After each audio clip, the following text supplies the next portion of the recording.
If freedom failed.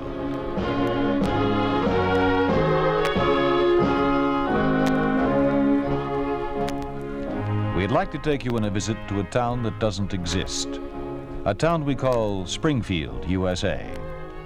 We'd like to show you how things would be in any American town if communism took over. This is the story of what can happen to a scientist under a communist regime. Pat McGeehan stars as Professor John Baker in The Lenin Prize.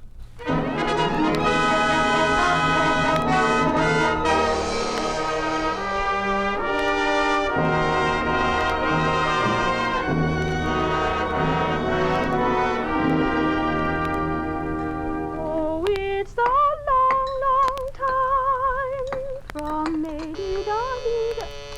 All right, I'm coming.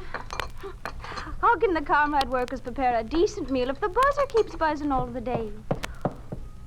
Rise up, ye children of privation. Rise up, all ye who are forlorn. Rise up, ye Oh, it's only you, Professor Baker. You're home early. A little more rising, Eileen, and you'll raise the roof with that Communist International. Well, you never know who might come knocking at the door. Oh, you've forgotten your hat again. Mrs. Baker ain't going to like that. I'm not exactly a delicate, doddering old man. Nor will you see your 40th birthday again, Professor. Now, you got to be more careful fooling around at the Institute with all them bugs and microbes and genies. Genes, Eileen, genes. Oh. The little organisms which gave you those bright Irish blue eyes. Soviet Irish blue, Professor. Yes, I suppose so. Soviet Irish blue. Well, I'll be off to me kitchen. Oh, it's a long... Oh, Eileen, isn't my wife home? Oh, she's been upstairs all afternoon mooning at that wardrobe trunk in the hall closet. Oh, yes. Thanks, Eileen. I'll be upstairs.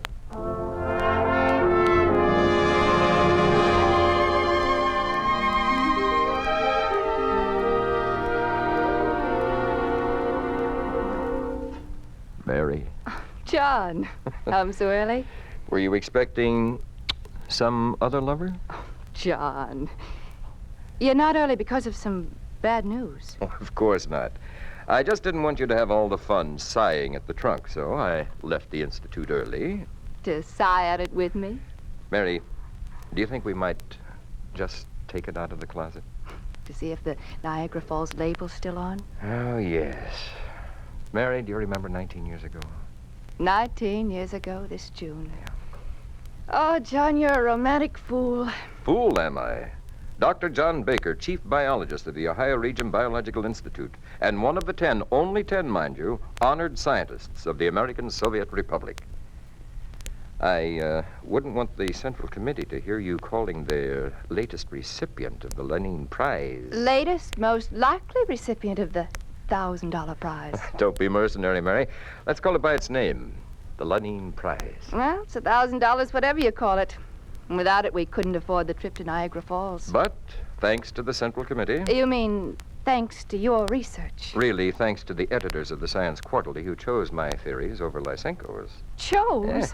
Oh, John, is the quarterly out? Mary, And your paper's been chosen for publication. You've won. Mary, not so fast. Slow down. I didn't say... But you said chose. Well, only because Ben Saunders told me it was certain my paper would be chosen.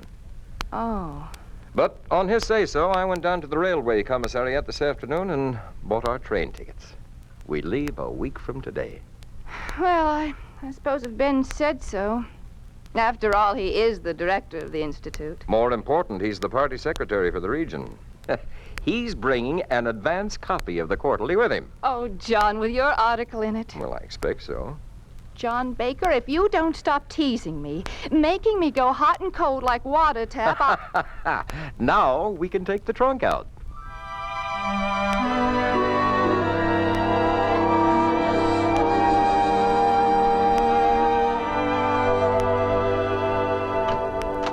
Good evening, Director Saunders. Good evening, Eileen. How's the comrade worker this evening? Oh, fine as the evening is bright, sir.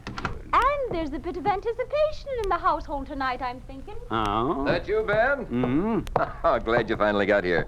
Mary's been feeling a little worried, you know. Worried? Worried about what? She won't quite believe it about the prize until... Now, we'll soon fix that. Where is she? We've been waiting in the library for you. Oh, Ben. Ben, come on in. Did you bring the advance copy? Mary. Mary, your husband's been slandering you. Worried. I don't see a trace of it. You're looking lovelier than ever. John, you're a lucky man. Then you did bring the Science Quarterly with you. Oh, well, now let's sit down, John. Well, you did, didn't you, Ben? Fact is, I didn't. Then I haven't... The prize. But you said the Central Committee... Hold on now, John. Mary, it's only a technical delay. Some of the research papers on genetics haven't been turned in for publication. Professor Miller's, I think, and one or two others. As soon as they are, the presses will roll. But my paper on heredity... Will be published without a doubt. And the choice between John's theories and Lysenko's. The prize, I mean. In the bag, Mary. In the bag, as they say. We thought we'd be on the train a week from tonight. You will, John, I promise you. If the Central Committee prefers John's theories to Lysenko's fiction. Now, Mary, there's something to be said for Lysenko's side. What? Why, for purely political reasons, it exalts the forces of environment. It completely denies heredity. And it brands as liars and counter-revolutionaries anyone who speaks up for Mendelian heredity. I wonder how Lysenko would explain, well, Eileen's blue eyes. How insane can a scientist be and still be called a scientist? Oh, John, please. Oh, come now, John. No one agrees with you more than I do, but don't let the Lysenkoists get under your skin. Well, I don't like this delay. Believe me, it's only that the Central Committee wants to consider all the research that's been done before they reveal that... Revealed? You mean the decision's been made already? Well, I didn't mean to let it slip out, but of course it's made. And in your favor, John, you'll be on that train next Friday with the Lenin Prize in your pocket.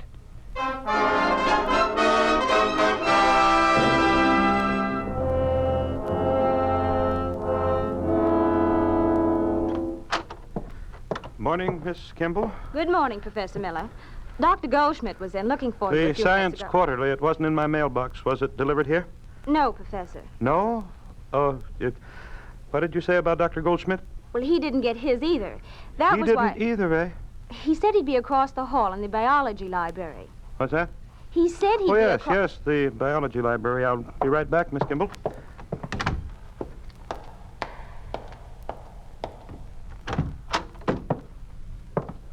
Goldschmidt? Here, Where? in the alcove. In the physical chemistry? No, psst. Here, in the biology. Oh, what is it? Why? Take this. Journal of Biology? Take it. Make believe you read it. Oh, You two have not received the Science Quarterly. no. But why only us? It is not only us, not Mazzini, nobody. It did not publish. I don't like it, Goldschmidt. I don't... Keep down the voice. Oh, Also, I don't like Director Sanders to ask me 20 times why my results are not ready for the quarterly. me too. He knows my experiments don't support Lysenko's theories. Mine also support Professor Baker, not this political foolery. Maybe it's foolishness, but the Lysenko theory fits the Communist Party line. And if Sanders... Who is it? I cannot see. Wait. Mazzini. Here, in the alcove in biology. Miller, too. I just come from Director Saunders' office. Again, he asked me for my research paper for quarterly. Again, I tell him I am not finished in final form. Aren't you? Sure, but Saunders does not want a result which support Baker's theory. What I don't get is, if Professor Baker submitted his paper for publication, what have we got to be afraid of? Did he? Or does Saunders only say it is so? Me, Baker has never said his research paper is given in. I never asked him. I didn't either. Then I will ask. And if he says yes, he did? Then Baker or no Baker, I will tell him he is a fool. No! I will tell him he digs his grave and helps to bury us too.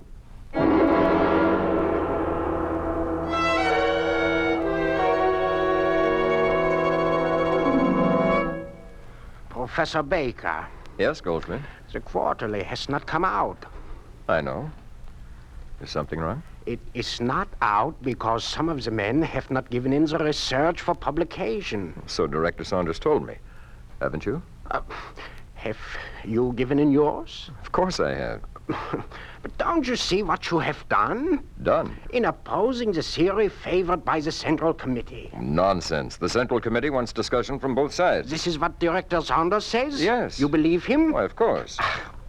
You are crazy to stand up against them. And perhaps your own mental balance has been affected by your ordeal under Hitler. So you think my background makes me not to see clear, eh? Then ask your own American Professor Miller. Miller? What about him? His eyes are not sleeping to what is going on. You mean he hasn't submitted his paper on hybrid corn? Exactly what I mean. But his research is airtight. Exactly. Then why doesn't he? Because his neck is more important than his data. He wouldn't suppress his results. No, he's going to burn them. You're mad. Have you seen him today? No. Then go see him. I will.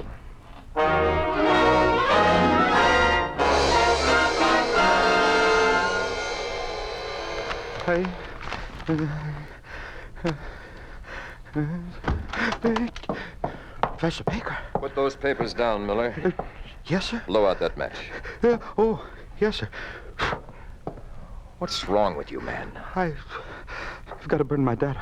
I've got to protect myself. I've worked too hard, too many years. I can't start over now. There'd be no place to go, no. Good heavens, man. Do you want to burn 5 years of work? I'm saving my life. You're hysterical. No, I know what I'm doing, sir. For weeks, Saunders has been after me to hand in my refutation of Lysenko, to submit it, to publish it. He's kept after Goldschmidt and Mazzini, too. Mazzini, too? Yes. If we publish, it becomes public evidence of our opposition to the party line, to the Central Committee. I've handed in my results for publication, and I've attacked the whole Lysenko's theory. You're too big for them, Professor Baker. Get hold of What yourself. happened to Wilson at the California Institute? A political scientist. And to Simpson at New York? An opposition economist. Biologists are no different. Oh, nonsense. I'm afraid. I'll vouch for you. It could even mean my life. I'll protect you. I can't. I've got to burn. Mazzini? Professor Baker, I look for you. Mazzini, have you gone mad, too? Director Saunders has me in his office 3 times today. Again, he asked for my research for quote. Oh, you're all acting like children. Sure, but with the instinct like a child. Why Saunders want the paper? Everybody in the Institute know only 4. 4 in 25 scientists are against Lysenko theory. Yes. Only me and Goldschmidt and Mazzini. And you, Professor Baker. And only after us do Saunders keep asking for research papers. Why? A trap? Nonsense. And why not he ask for papers from Lysenko's? Because he favors my theories. He told me so himself. How do you know? For 14 years, you go from home to laboratory, from a laboratory to home, and read. What do you read? Journal, Biological Chemistry? Of Chemical Physics, Journal of Genetics? But do you read Pravda? Do you read Izvestia? Communist Party newsletter? Ohio Region Party newspaper? Oh, no. You are a great scientist, Professor Baker. But in politics... Listen to me. I know Ben Saunders. I have known Ben Saunders for 20 years. He was the best man at my wedding. He introduced me to my wife. Ah, yes, wife. I, too, am married. I, too, have a wife. What you have thought about your wife? You know what I think all day? I think I do not want to put my wife in danger. Into hands of Director Saunders, of Party Secretary Saunders.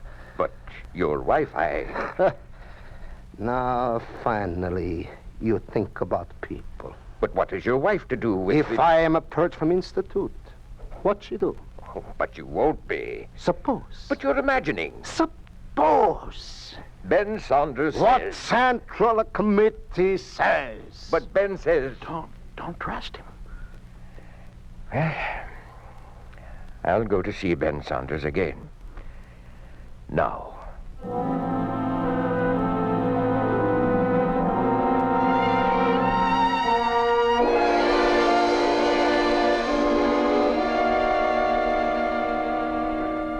Are you busy, Ben? Hello, John.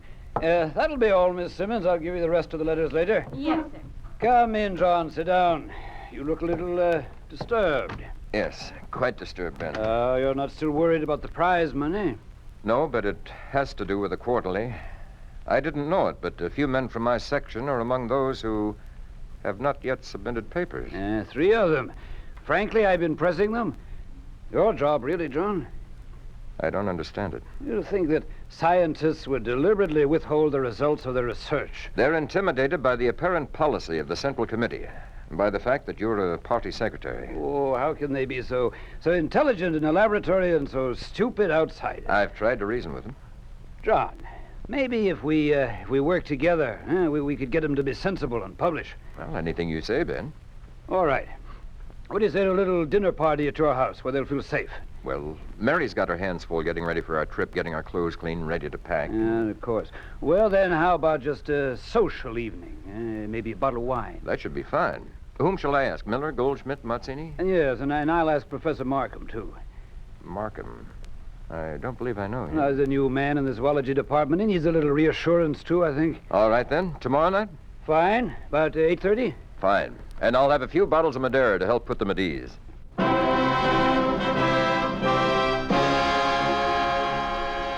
You are listening to The Lenin Prize, starring Pat McGeehan. A story of the way things could be if communism took over. A picture of what life would be like under a communist regime in an ordinary American town. A town we call Springfield, USA.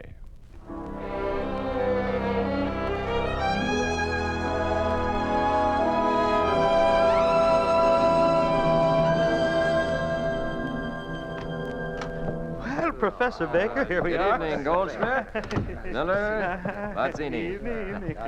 Go right into the library, gentlemen. Thank you very much. I'll get it, Eileen. Is Director Sanders here? Yes, he's in the library. He bought me a little present, traveling case. You'll find him in charge of the decanter.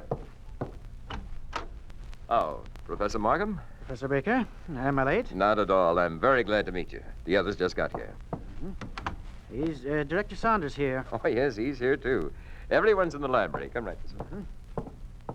Provisions of the Constitution of the American Soviet Republic, which guarantees... Professor Markham. Gentlemen, let me introduce a new member of our zoology department. Professor Markham, Dr. Goldschmidt, Professors Miller and Mazzini. A pleasure, sir. Pleasure. Now, as I was saying, gentlemen, our Constitution guarantees in Article 124 perfect freedom of speech and freedom of press. Now, we mustn't let that provision lapse by default. Is it not Article 125, Director? Huh? Yes. Yes, Markham, quite right. It is Article 125. Pardon me, gentlemen. May I fill your glasses? I've been waiting. Enough, Professor. I will be drunk. Miller? Oh, certainly, sir, certainly. Thank you, Professor, but I never... Very good. Excellent color, John. Thank you. Gentlemen, let me suggest a toast to the second honeymoon of Professor John Baker and his wife. Hey? What is this? Yes. What's this about a honeymoon? Well, now, I don't think it premature to say that I have every expectation of Professor Baker's winning the Lenin Prize for his paper on Mendelian heredity. It will appear in the coming issue of the Quarterly, and the prize money will nicely finance a trip to Niagara Falls. I drink a cold gusto. The Lenin Prize. Very good. Now, gentlemen, back to our Soviet Constitution and its relation to us. Now, we all know that there's many a slip twixt the cup and the lip between a constitutional provision and its everyday application. Director Saunders, may I... In a moment, Markham. In short, even in the Ohio Regional Committee of the party, one finds, well, thick heads which are hard to penetrate. Bear with me a moment, Professor Markham. There is a type of hard head, even in the party, which doesn't understand the right of criticism and self-criticism. Do you follow me, Goldschmidt? I understand you, Director, but What, you thought that a party member, and especially a party secretary, mustn't even utter a whisper against the rumored position of the party central committee in Moscow? Well... Yes, I am surprised. I too did not think you thought that. Nor what I thought. I beg your pardon, Markham? I consider it unpatriotic and unworthy of a Soviet scientist to put forward any experimental conclusion which opposes what is desired by the Central Committee. Why, you surprised me, Markham. I hadn't thought this of you. Nor had I thought that our party secretary would voice sentiments which As obviously... the party secretary to a party member, I would appreciate a certain amount of civility. I consider both what you say and the conspiratorial manner in which you say it as highly questionable. Well, how close at hand and unexpectedly one sometimes finds the hard heads of which I spoke. Sit down, Markham. I'm leaving. I consider this meeting... Treasonable? Yes. Counter-revolutionary? Yes, counter-revolutionary. Ben, don't. Deserved it. Now you may go, Markham. You'll hear from me in the morning.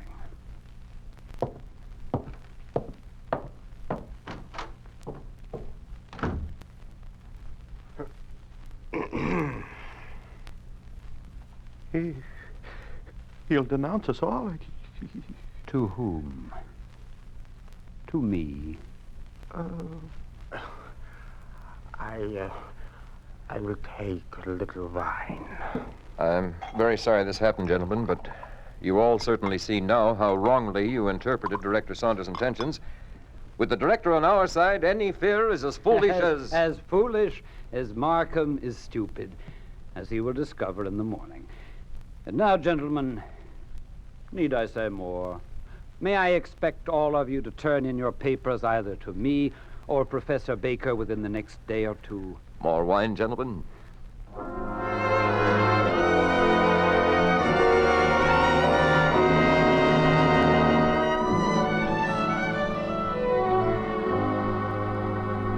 Good morning, John. Ben? Professor Miller. Here, take this chair. Thank you. Now, John. Here they are, Ben. The research papers ready for publication. Every one. You don't know what this means to me. Not only as one who desires to see the party flourish, but also as a scientist, yes. Mazzini's refutation of Lysenko and Miller's fallacy of Lysenko's theory on hybrid corn. Very good, Miller. Thank you, Director. And Goldschmidt's paper, too. Well, this means the quarterly is as good as published. You'll see it Friday night. And, John, the name of the winner of the Lenin Prize will be on the cover. I've borrowed against that, Ben. Mary and I will be taking the midnight train. Well, why shouldn't we celebrate? A triple celebration. You're winning the prize, your trip, and our own resolve to uphold the spirit of our freedom of science. A very good idea. Why not at my house for dinner in the evening? Count me in, John. Good. Miller, you tell the others. This time we won't invite Markham. Till Friday evening.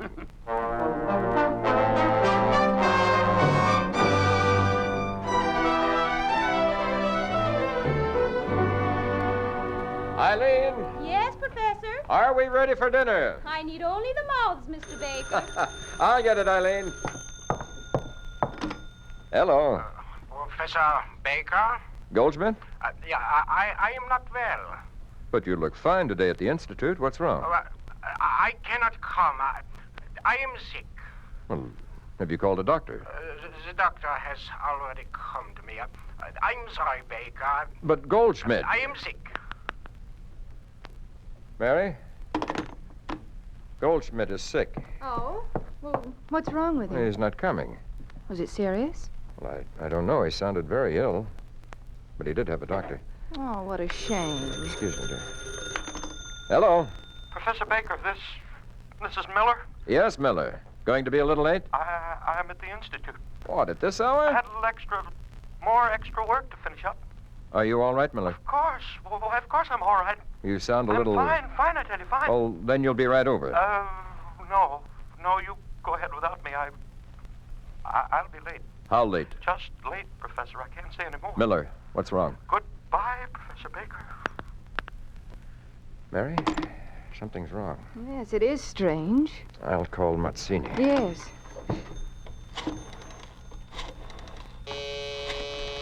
Oh, well, thank the Lord someone's come. Baker, Yes? message from Professor Mazzini. Oh, I'll take it. He can't come tonight. Strange. You're His phone's not a not regular ringing. messenger. I'm from the Institute. Good night. Well, wait a minute. John? Oh, John. Mary, Did I hear Mazzini's name? His phone didn't even ring. Why, he isn't coming either. That was a message from him. I'm going to call Ben. I don't think that man really was from the Institute. First Goldschmidt, then Miller, now Mazzini. What's wrong here? Mary, something's happened to the telephone. It's completely dead. Well, maybe it's off the hook in the kitchen. Eileen! Eileen! Oh, there's the kitchen door. Yeah. Well, that should be Ben at the front door. I'm glad he's finally come. I'll go see what happened to Eileen. Things seem suddenly to be so... Oh, Ben, I'm so glad to see. I don't know what's going on here, but... John? Yes? John, she isn't there. Oh, Ben, it's you, thank goodness. Now, Mary, calm yourself. These things, There's a strange man at the back door. A man? A man like the one that brought the message from Professor Mazzini. Ben, no one is coming. What does it mean? I'm afraid it means that the Central Committee doesn't look with favor on those who oppose their obviously better judgment. Ben, but you... I take my orders from the party. And you, Ben, represent the Central Committee. At the Institute. And on the Science Quarterly. And slapping Markham? A bit of make-believe. To make the others submit their articles to the Quarterly. Yes, I brought an advance copy for you. It carries your paper, and Goldschmidt's, and Miller's, and Mazzini's. But the prize. Ben, the Lenin Prize. Mary, dear, it seems that Lysenko has won. A trip. Only off for you, Mary. Your husband will be going. Going? Oh, what do you mean? John, what does he mean? It's quite plain, my darling. I'm going away. Alone. When, Director Saunders? Now, you've packed, don't you? No, Ben. Please. Let me read you the inscription from the cover of the Quarterly, Mrs. Baker. At least you will understand why your husband must go. It reads, and the color is bright red, "Glory to the great protector and protagonist of science, our deepest source of inspiration and courage to seek the truth, the Communist Party." Saunders, what's the delay? He is coming, Comrade Markham.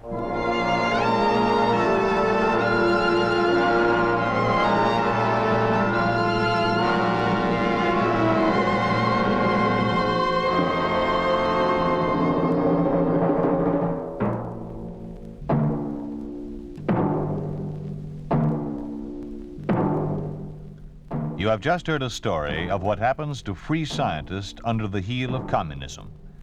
You think this could not happen? It did happen to Professor N.I. Vavilov, the famed Russian biologist who was arrested and deported to the Siberian Arctic. Why? Merely because he publicly disagreed with a theory of biology favored by the Soviet government. Professor Vavilov died in the deportation center of Magadan on the shore of the Bering Sea.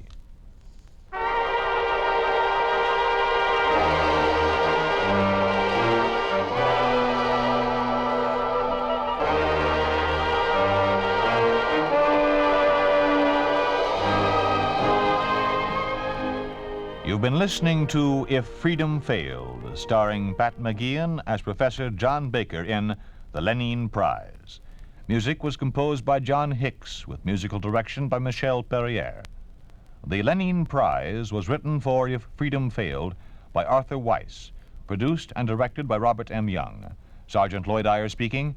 This program has come to you through the worldwide facilities of the United States Armed Forces Radio and Television Service.